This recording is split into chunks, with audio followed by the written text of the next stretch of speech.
My dear students and viewers, Assalamu alaikum. Welcome to my online class. I am Murshida Imam, Assistant Professor, Dept.of English, Govt Shahid, Suhrawardy College, Dhaka. Today I am here for the students of Honours Second Year, Department of English. My dear students, the result of Honours First Year, Department of English has already been published. You have already got your result, my dear students. At first, I would like to congratulate those students who have done well in the exam.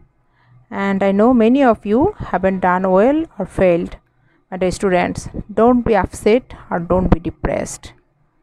Try heart and soul to do better next. And I think you can do it, my dear students. So, please don't be upset, don't be depressed. Remember that every cloud has a silver line. Okay, then let's go to our lesson. My dear students, you know, in our previous class we completed reading part 5 of the poem The Rime of the Ancient Mariner by T.Coleridge, and today we will start reading part 6 of the poem The Rime of the Ancient Mariner by T.Coleridge. Please get ready with your text and go to part 6 of the poem. My dear students, here we see that the conversation between the two voices is continuing. Okay, in part 6, the first stanza of part 6, first voice, here first voice is talking to the second voice. Okay, the first voice said, "But tell me, speak again," the soft response renewing. "What makes that ship drive on so fast? What is the ocean doing?" Here you see that first voice is asking some questions to the second voice. Okay, and you see those two invisible voices talking to each other, and the first voice asks the second voice, that is to answer his questions in its soft voice, that what makes the ship drive on so fast, that is how the ship is sailing on so fast and what the ocean is doing. Okay, the first voice asked the second voice, and now go to second stanza please. Second voice is replying. What is it saying? "Still as a slave before his lord, the ocean hath no blast. His great bright eye most silently up to the moon is cast." Here you see the second voice replied that the ocean is as submissive as a slave before his master. So you see the use of simile here, and it's a beautiful image too. Okay, and the ocean has not any strong cast, that is the ocean's great bright surface is like his bright eye, and it is looking at the moon most silently as if to know how it should behave. That is, the moon is the guide of the ocean. Okay, the moon is the guide of the ocean. Then next stanza, go to the next stanza please. "If he may know which way to go, for she guides him smooth or grim. See, brother, see how graciously she looked down on him." Here we see that the second voice is continuing his answer, that is, the moon is the guide of the ocean, and the moon guides the ocean to be either smooth or stormy. Then the second voice attracted the attention of the first voice to note how graciously the moon looks down on the ocean. Here we see the use of personification, that is the moon is personified here as a woman. Okay, for she guides, she means here the moon, and the students he, that means here she is also personified. Then go to next stanza. First voice, "But why drives on that ship so fast? without or wave or wind. Here we see that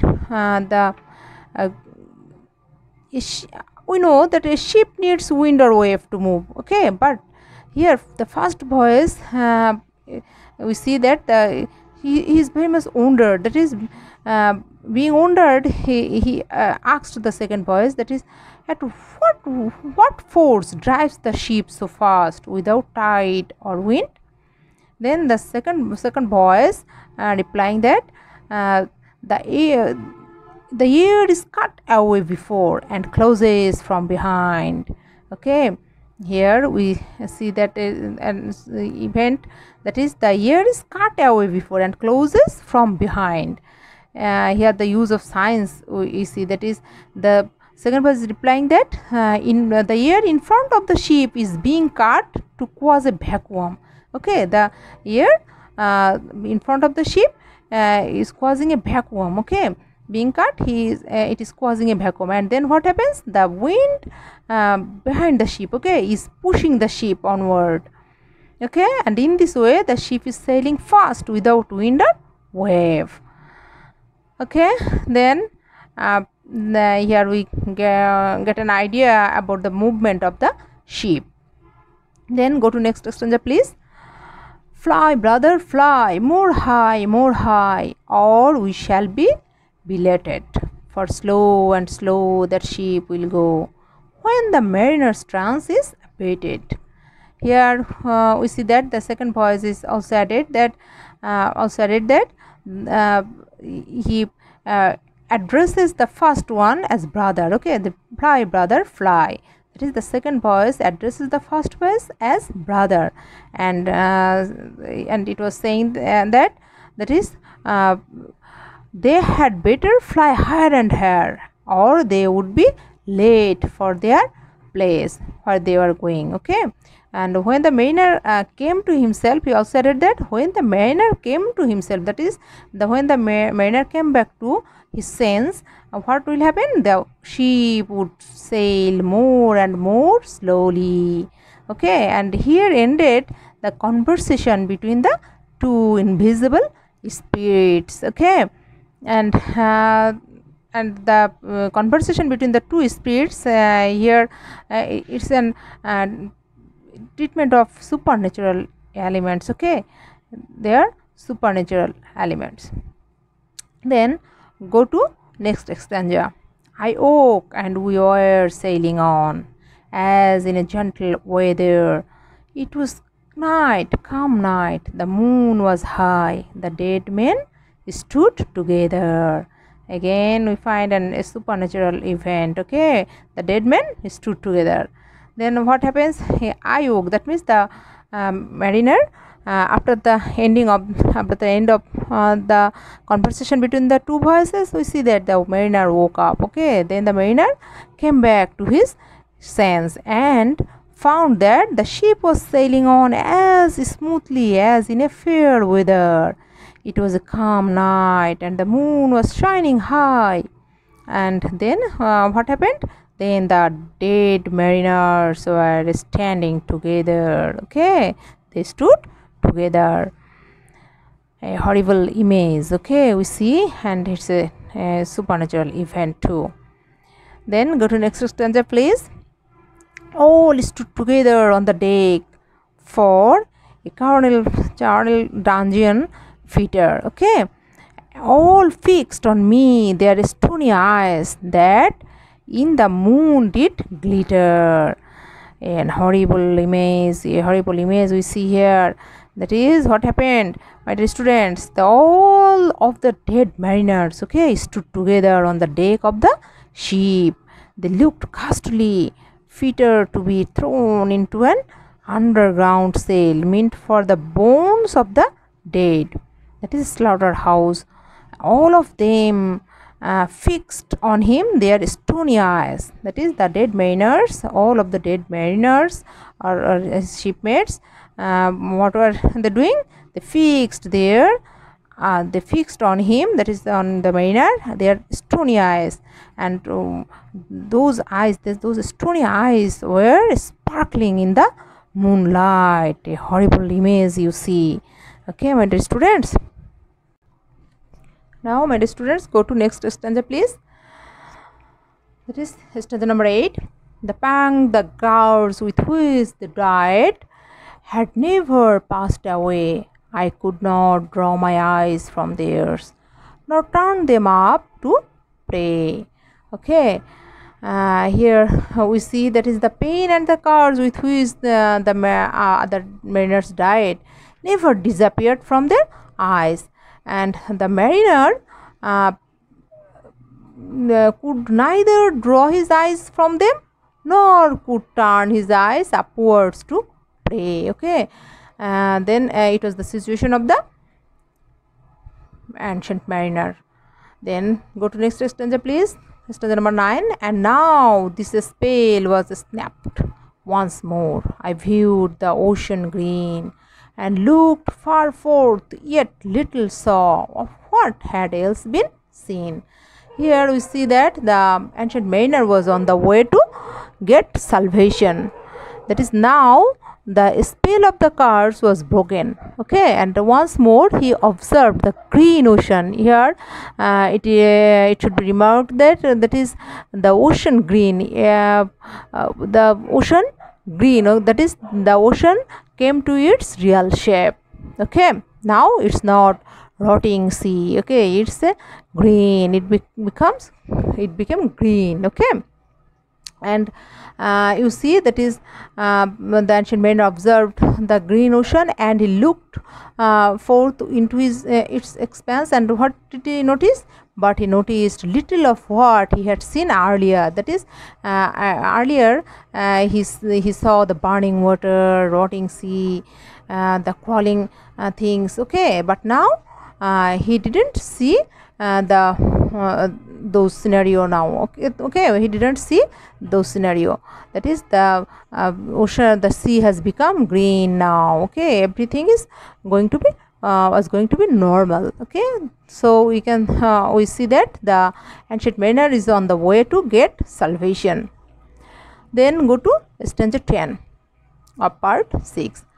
Like one that on a lonesome road doth walk in fear and dread, and having once turned round walks on, and turns no more his head, because he knows a frightful fiend doth close behind him tread. Okay, my dear students, here we see the use of simile. That is, the ancient mariner was comparing himself with a man. That is, he was likely a man who walked fearfully and dreadfully along a lonely road. Okay, and like one who turned his head once and was afraid of turning round again, and knowing that a terrible devil was closely chasing him. Okay, it's a also a use of simile, and it's an image too. But students, then go to next stanza. That is the stanza number 11 of the poem, The Rime of the Ancient Mariner, part 6. Okay, but soon there breathed a wind on me, nor sound nor motion made. Its path was not upon the sea, in ripple or in shade. So here once again we see a supernatural event is a supernatural event is found here. That is, but soon there breathed a wind on me, not sound nor motion made. That is, but soon the ancient mariner felt a gentle breeze, a gentle breeze blowing on him, and the breeze had neither a sound nor a motion.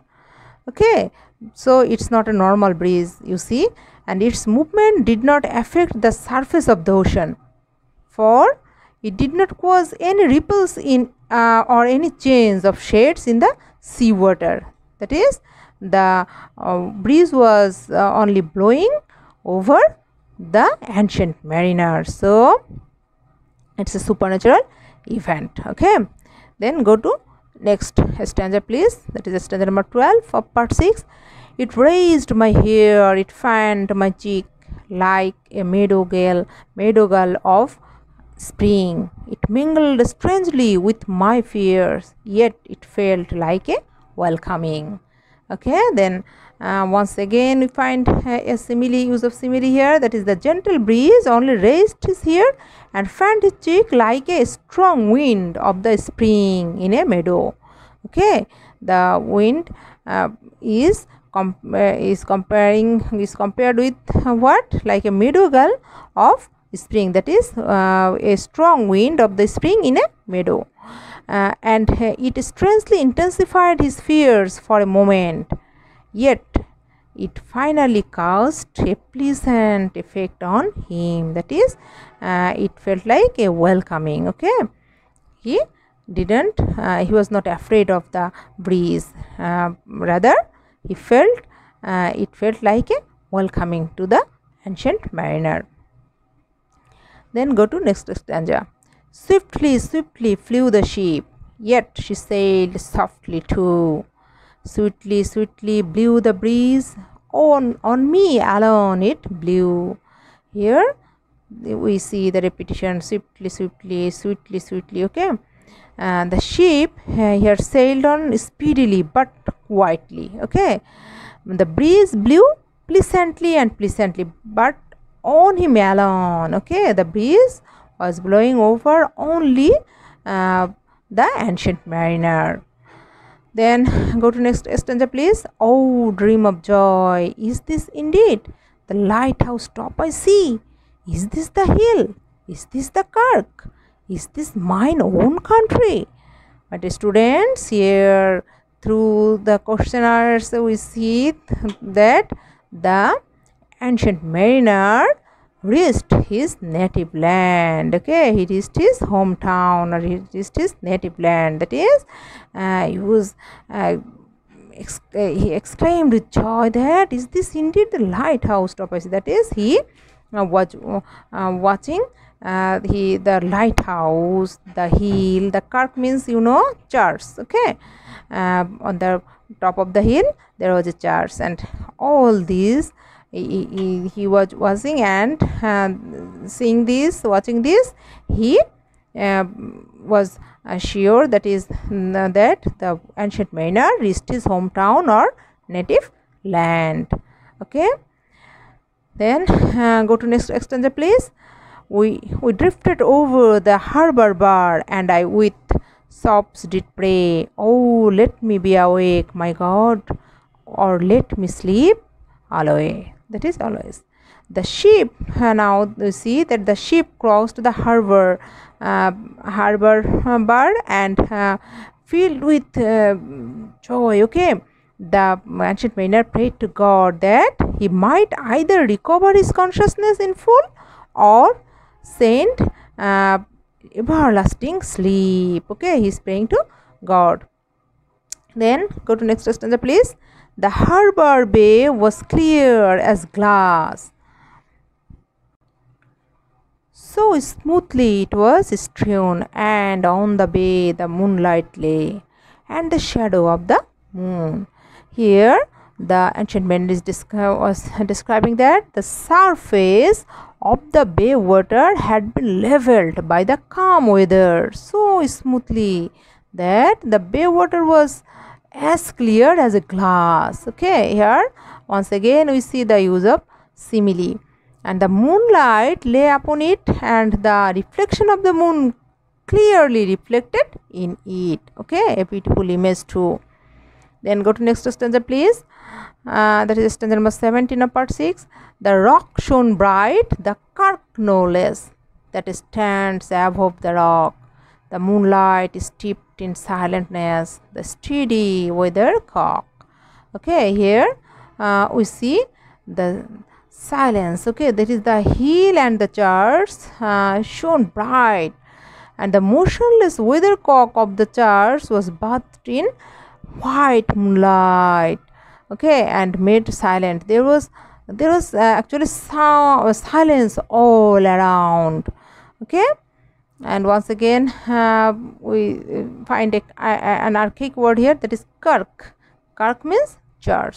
Okay, then go to next stanza, please. Stanza number 18. And the bay was white with silent light, till rising from the same full many shapes that shadows were in crimson colors came. That is, the bay was silent and bathed in white moonlight. Okay, a beautiful image. But presently he noticed, that is, then he noticed several crimson colored shadow shapes rising from the mariner's ship and extending over the bay. Okay, my dear students, then go to next stanza please. That is stanza number 19 of part 6. A little distance from the prow, those crimson shadows were. I turned my eyes upon the deck. Oh Christ, what saw I there? Okay, now my dear students, we see that those deep red shadows, that is crimson shadows, extended over a little distance from the pointed front of the ship. And now the mariner turned his eyes towards the deck, and what he cried out with wonder that he had seen a very strange sight there. Okay, but students, now in the next stanza we will see what did he see. Okay, go to next stanza please. His corpse, that is that means corpse. Okay, his corpse lay flat, lifeless and flat, and by the holy rood a man all light, a shade of man, on every corpse there stood. Okay, now what did the mariner see? The mariner saw that each dead body, that is his shipmate's dead body, beside his mariner's each shipmate's dead body, that is where lay flat and lifeless, beside every dead body there stood an angel. Okay, Sherab means angel, an angel bathed in light. The crimson shadows were the reflection of those angels' bodies. Okay, so it's a supernatural event, you see. Then go to next stanza please. This cherub band is waved his hand. It was a heavenly sight. They stood as signals to the land, each one a lovely light. That is, those angels, what did they do? They waved their hands towards the mariner and also the people on the shore. Okay, and it was actually, it was a heavenly sight. The mariner is saying that it was a heavenly sight, very nice scenario. That is, they stood as signals to the people on the shore, and each one of them was a lovely light. Okay, lovely light. Then go to next stanza please. This cherub band each waved his hand.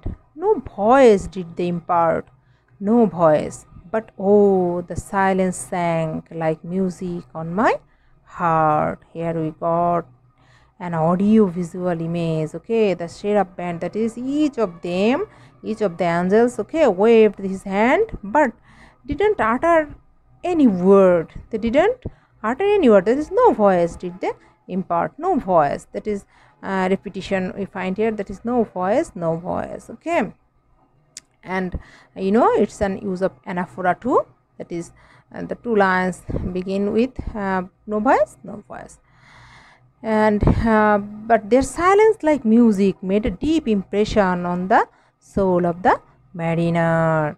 Okay, now my dear students, go to next stanza please. But soon I heard the dash of oars, I heard the pilot's cheer, my head was turned perforce away, and I saw a boat appear. Here we see that a rescue boat has come. Okay, a boat has come to rescue the ancient mariner. Okay, and soon he heard the splashes of boat oars, that is and he also heard the pilot's shout of welcome. Okay, and then what did he do? So he turned his head towards the shout. Okay, and noticed a boat coming towards his ship. That is, I saw a boat appear. And then go to next stanza please. The pilot and the pilot's boy, I heard them coming fast. Dear Lord in heaven, it was a joy the dead men could not blast. Here we see that the ancient mariner noticed the pilot and his boy in the boat. That is, in the boat he saw the pilot and also pilot's boy, and he also heard them coming fast. Okay, I heard them coming fast. That is, they were coming very fast. And then he thanked God. The ancient mariner thanked God, dear Lord in heaven. Okay, and it was a joy. That is, it was a great joy for him. That is that he was going to be rescued by the boat, and the ancient mariner was saying that his joy was so intense that even the presence of the dead bodies on the deck could not spoil its effect. Okay, students, and now we will read the last stanza of part 6. Okay, and it's very, very important, my dear students. Mark those lines, please. I saw a third, I heard his voice. It is the hermit good. He sings loud his godly hymns, and he makes in the wood. He will shrive my soul, he will wash away the albatross's blood.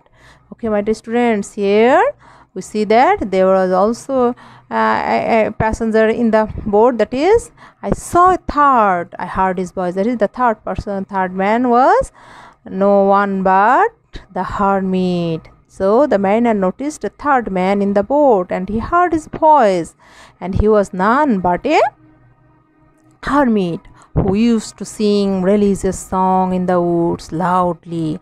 Okay, and the mariner thought that he would hear his confession and free his soul from the guilt, and wash away the curse of the sin of killing the albatross. Okay, that is, now he thought that the hermit will shrive his soul.